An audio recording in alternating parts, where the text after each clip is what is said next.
Hello students, मैं विशाल गुप्ता आपका teacher. इस वीडियो में मैं आपको क्लास 12 सब्जेक्ट इंडियन इकोनॉमी का जो चैप्टर नंबर 11 है, comparative development experiences of India and it's neighbours, ठीक है। तो इसके नेबर्स में जो हैं वो हैं चाइना और पाकिस्तान। बिकॉज इन तीनों कंट्रीज़ की, इंडिया, चाइना और पाकिस्तान, तीनों कंट्रीज़ की जो एक साथ बाउंड्रीज लगती हैं, ठीक है। इंडिया की बाउंड्री लगती है चाइना के साथ भी और पाकिस्तान के साथ भी, और तीनों एक समय पे ही ये रिपब्लिक या इंडिपेंडेंट हुए थे।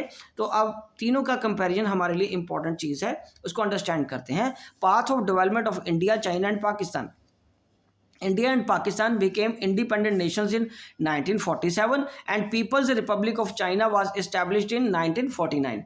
Thus, the three neighbors had almost a common start of their path of development. तो इसका मतलब ये तीनों, जब कोई दो कंट्रीज इंडिया और पाकिस्तान 47 में और एक कंट्री चाइना 1949 में रिपब्लिक बनी, तो इसका मतलब तीनों ने ऑलमोस्ट एक साथ ही अपना path of development for economic activities के लिए स्टार्ट किया था। अपनी देश की इकोनॉमी को बढ़ाने के लिए उन्होंने पाथ ऑफ डेवलपमेंट ऑलमोस्ट एक समय पे ही स्टार्ट किया था। Also they are two critical common elements in the strategies growth of these neighbouring countries. और इन नेबरिंग कंट्रीज़ की दो क्रिटिकल पॉइंट थे जो तीनों के लिए कॉमन थे। All three countries adopted planning as a core developmental strategy. तीनों ने प्लानिंग को इंपॉर्टेंस दी डेवलपमेंट स्ट्रेटजी को ड्रॉ करने के लिए। India started first 5 year plan in 1951, China ने 1953 में स्टार्ट किए और पाकिस्तान ने 1956 में स्टार्ट किए, ठीक है जी। All these three economies relied on public sector. तीनों ने पब्लिक सेक्टर पर रिलाई किया, भरोसा किया जब उन्होंने इकोनॉमी में डेवलपमेंट का पाथ चूज किया। Yet there are vital differences with regard to their development path or their strategy of growth and development। तब भी इन तीनों की स्ट्रेटजी और इकोनॉमिक पाथ जो इन्होंने अपनाया था डेवलपमेंट के लिए, उनमें फ़र्क है। सो कंट्री वाइज डिस्क्रिप्शन इनका एज फॉलोज है, जो कि मैं अगले पेज से आपको करवाऊंगा। तो सबसे पहले हम बात करेंगे नेचुरली इंडिया की। So India adopted mixed economy after independence as a development path of growth of economy. तो इंडिया ने क्या चूज़ किया? Development path of growth choose किया, मिक्स्ड इकोनॉमी चूज करते हुए। Planners wanted to get advantages of both capitalist and socialist economy as well as they also wanted to avoid disadvantages of both. Because India में जो planners और thinkers थे वो socialist और capitalist economy के advantages को लेना चाहते थे, बट इन दोनों इकोनॉमीज़ के डिसएडवांटेजेस को दूर रखना चाहते थे अपनी इकोनॉमी से, इसलिए उन्होंने बीच का रास्ता अपनाया मिक्स्ड इकोनॉमी का। The path of mixed economy assigned the flagship role to the public sector. और जो मिक्स्ड इकोनॉमी का रास्ता था, उन्होंने मेन इंपॉर्टेंस किसको दी? पब्लिक सेक्टर को। While the private sector was to play the secondary role in the process of development। और जो प्राइवेट सेक्टर था उसको सेकेंडरी रोल दिया प्रोसेस ऑफ डेवलपमेंट में। Planning more precisely 5-year plans worked as core elements of the path of growth। So overall objectives of 5-year plans focus on the socialist pattern of the society and objective of each plan were defined depending upon the needs and means of country from time to time। तो 5-year plan का जो objective रहा, उसका main objective था socialist pattern रखना, ताकि समाज के हर वर्ग को साथ लेके चला जा सके। Depending upon the need and means of country, उस समय की जो मांग थी उसके हिसाब से पूरा भी किया जा सके। So inward looking strategy of growth is the best and widely use terminology to define development path of the Indian economy. तो इंडिया ने इनवर्ड्स लुकिंग स्ट्रेटजी रखी ऑफ ग्रोथ के लिए, जिसमें उन्होंने foreign capital, foreign investment, foreign technology को दूर रखा और फॉरेन बिजनेस को अपने देश में नहीं आने दिया। अपने देश की इंडस्ट्री या प्रोड्यूसर्स को प्रमोट किया इंडस्ट्रियल या इकोनॉमिक ग्रोथ के लिए, ठीक है। इनिशियली तो सब कुछ ठीक चल रहा था, went smoothly. The economy achieved a major breakthrough in the field of agriculture. Economy में अच्छा रफ्तार पकड़ी एग्रीकल्चर में, और ग्रीन रेवोल्यूशन सिंबलाइज्ड हो गया agriculture prosperity of the country, while the establishment of heavy industry in the area of iron and steel in particular symbolize structural transformation in the economy। तो हमें शुरू में तो अच्छा ब्रेक थ्रू मिला, agriculture sector में ग्रीन रेवोल्यूशन हुआ और हैवी इंडस्ट्री में भी हमें स्ट्रक्चरल ट्रांसफॉर्मेशन आया, हमारा इंफ्रास्ट्रक्चर बढ़ा। But hidden behind these achievement, और इन अचीवमेंट्स के पीछे constantly widening vicious cycle of public debt, और ये छुप गया हमारा पब्लिक डेट बढ़ता जा रहा था, फॉरेन एक्सचेंज रिजर्व कम हो जा रहा था, माउंटिंग लॉसेज बढ़ते जा रहे थे पब्लिक सेक्टर इंटरप्राइजेज के। नो डाउट सोशलिस्टिक पैटर्न था, डेवलपमेंट भी हो रही थी, इंडस्ट्री भी ग्रो कर रही थी, ठीक है जी, फूड ग्रेन भी सफिशिएंट हो रहा था, लेकिन उसके पीछे पीछे क्या हो रहा था, जो छुप रहा था, हमें नजर नहीं आ रहा था, वो बढ़ता जा रहा था पब्लिक डेट, सरकार का उधार, लोन, और फॉरेन एक्सचेंज रिजर्व कम हो रहा था, और हमारे लॉसेस पब्लिक सेक्टर इंटरप्राइजेज के बढ़ते जा रहे थे।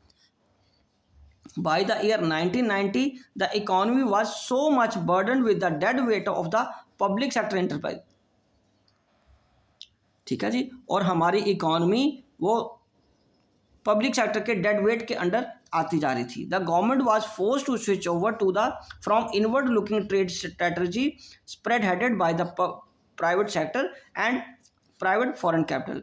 तो गवर्नमेंट ने जो इनवर्ड स्टेट लुकिंग स्ट्रेटजी थी उसको बदला, ठीक, मजबूरी में बदलना पड़ा, और इकोनॉमी की डेवलपमेंट का जो रोल था वो प्राइवेट सेक्टर और फॉरेन प्राइवेट कैपिटल के हाथों में दे दिया, और इनको इनकरेज करना शुरू कर दिया। So planning commission has now replaced by NITI Aayog, और प्लानिंग कमीशन का नाम बदल के भी नीति आयोग हो गया। The economy is being driven largely by the forces of market demand, और जो इकॉनमी है अब वो मार्केट डिमांड के हिसाब से चल रही है and market supply, and the growth strategy is now integrated with the overall process of globalisation, और हमारी जो इकॉनमी है वो जुड़ गई है ग्लोबल इकॉनमी के साथ। ठीक है जी, चलिए तो आगे हम बात करते हैं strategy of development of China. China ने क्या स्ट्रैटेजी अपनाई डेवलपमेंट के लिए। So established as People's Republic of China in 1949, it decided to bring all critical areas of production activities under government control. सरकार ने वहाँ की चाइना जब रिपब्लिक बना 1949 में 49 में, उन्होंने डिक्लेयर कर दिया कि सारी प्रोडक्शन एक्टिविटीज़ सरकार ने के अंडर में रहेंगी, अंडर उनके कंट्रोल में रहेगी। जितने भी नेशनल रिसोर्सेज है including all land were declared a government monopoly, और वो सरकार की मोनोपोली बना दी गई। Thus China adopted statism as the model of growth। statism as a model of growth का मतलब सिर्फ गवर्नमेंट ही केयर टेकर है, गवर्नमेंट ही डिसाइड करेगी क्या प्रोड्यूस होना है, क्या बनेगा, किन लोगों के लिए बनेगा, क्या प्राइस होगे, सब कुछ इकोनॉमी से रिलेटेड चीज़ें गवर्नमेंट डिसाइड करेगी। सो उसमें क्या था, ownership of all resources vest with the state, मतलब गवर्नमेंट के पास रहेंगे सारे resources, the state is to decide what to produce, how to produce and for whom to produce. Historically, the development path of China can be split into 2 periods, और हम economic growth जो China की है उसको 2 हिस्सों में, 2 periods में बांट सकते हैं। एक 1978 से पहले का पीरियड, एक 1978 के बाद का पीरियड, प्री 1978 पीरियड और post 1978 period. During the pre 1978 period 2 major events define how China proceeded on the path of development, कि किस तरीके से चाइना पाथ ऑफ डेवलपमेंट पे आगे चला। ठीक है, ये ड्यूरिंग या प्री 1978 की पीरियड की बात कर रहा हूँ, 1978 से पहले की। ठीक है जी, great leap forward was a movement which was launched in China in 1958, ठीक है, to accomplish economic and industrial development of at faster rate. उन्होंने ये मूवमेंट अपनाई, लॉन्च की, जिसमें इकोनॉमिक और इंडस्ट्रियल ग्रोथ या डेवलपमेंट ज़्यादा तेज़ रफ्तार से हुई उनकी।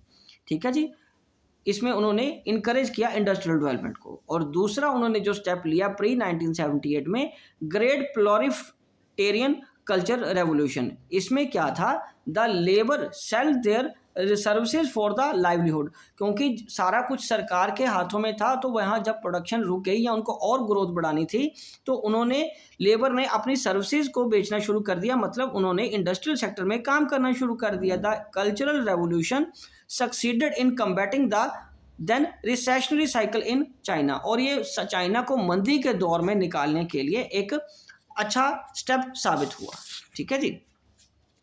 और ड्यूरिंग द पोस्ट 1970 और 1978 के बाद क्या किया चाइना ने? China introduced economic reforms by partially accepting the principles of market economy. उन्होंने पार्शली तो एक्सेप्ट कर लिए principles of market economy, shifting from a system of closed economy to a system of open economy. वो closed economy से अब वो open economy में आ गए थे। मार्केट इकोनॉमी तो बना दी थी जिसमें कि डिसाइड मार्केट करेगी, मांग मार्केट डिसाइड करेगी कि कितनी डिमांड के हिसाब से कुछ प्रोड्यूस करनी है, बट साथ के साथ उन्होंने ओपन इकोनॉमी कर दी, ग्लोबल कंपनीज को भी, ठीक है, कंट्री के बाहर की कंट्रीज को भी उन्होंने इनवाइट किया अपने देश में डेवलपमेंट और ग्रोथ के लिए, इंडस्ट्री को बढ़ावा देने के लिए और फॉरेन कैपिटल को अपने देश में इन्वेस्ट करने के लिए। तो उन्होंने ये रिफॉर्म्स भी 2 फेजेस में किए। पहला रिफॉर्म था, these reforms led to withdrawal of the collective system of farming where the land was allocated to individual household. तो उन्होंने सबसे पहले स्टेप में ये किया, पहले फेज में ये किया कि कलेक्टिव सिस्टम ऑफ फार्मिंग को विड्रॉ कर लिया कि अब कलेक्टिव फार्मिंग नहीं होगी। ठीक है जी, जैसे कि पहले उनके यहाँ चल रहा था, क्योंकि स्टेट ही सब कुछ डिसाइड करती थी, सब कुछ गवर्नमेंट के हाथों में था। अब उन्होंने ये सिस्टम बंद कर दिया। ठीक है जी। और सेकंड फेज में उन्होंने क्या किया, प्राइवेट सेक्टर वाज इनकरेज, और प्राइवेट सेक्टर को इनकरेज किया गया एंड स्पेशल इकोनॉमिक जोन्स बनाए गए टू अट्रैक्ट फॉरेन इन्वेस्टमेंट्स, ताकि उनको वहाँ से कुछ सहूलियत, कुछ रिबेट, कुछ सब्सिडी, ठीक है, चीप लेबर के फॉर्म में, सस्ती बिजली के फॉर्म में, ठीक है जी, ताकि वो अपनी इंडस्ट्री वहाँ इस्टेब्लिश कर सकें और वहाँ के बढ़ती हुई जनसंख्या को रोज़गार भी मिल सके और उनकी जो रिसोर्सेज यूटिलाइज नहीं हो पा रहे चाइना के, उनको भी रिसोर्सेज को यूज़ किया जाए। सो आगे अब हम तीसरी कंट्री की बात करेंगे, strategy of development of Pakistan. Pakistan की डेवलपमेंट की अगर बात करें तो उन्होंने इंडिया को ही अपना रोल मॉडल बनाया। After independence in 1947 Pakistan adopted growth strategy similar to India's. It has principal feature, इनके जो प्रिंसिपल फीचर्स थे वो था कि ये भी पाकिस्तान की इकोनॉमी भी एक mixed economy model of growth था। ठीक है जी। दूसरा, इन्होंने भी पब्लिक सेक्टर को असाइन किया की role for the development of their country. The process of industrialisation was based on the policy of import substitution. और जो इंडस्ट्रियलाइजेशन था, ठीक है, उन्होंने भी इम्पोर्ट सब्सटीट्यूशन के बेसिस पे ही रखा कि जिसमें वो अपनी इंडस्ट्री को ही इनकरेज करेंगे, फॉरेन कैपिटल या फॉरेन इन्वेस्टर्स को देश में अभी इतनी जल्दी नहीं आने देंगे।